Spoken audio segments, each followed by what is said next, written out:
తులసి లక్ష్మి యొక్క స్వరూపం. తులసి ఈ భూమి మీద పుట్టినటువంటిది మొట్టమొదట ఎక్కడి నుంచి పుట్టింది అంటే బీజము నుంచి వచ్చింది కాదు తులసి చెట్టు. తులసి చెట్టు గింజల్లోంచి రాలేదు. తులసి చెట్టు వృంద అనబడేటటువంటి మహాపతివ్రత యొక్క శరీరము దగ్ధమైనప్పుడు ఏర్పడినటువంటి బూదిలోంచి విత్తనాలు చేశారు బ్రహ్మగారి యొక్క అనుగ్రహం చేత. ఆ విత్తనములను చల్లితే అందులోంచి తులసి పుట్టింది.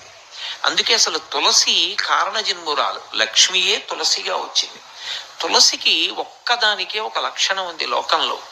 తులసి సమస్త పాపములను హరిస్తుంది. ఎందుచేత హరిస్తుంది అంటే దాని గురించి పురాణంలో ఒక మాట ఉంది.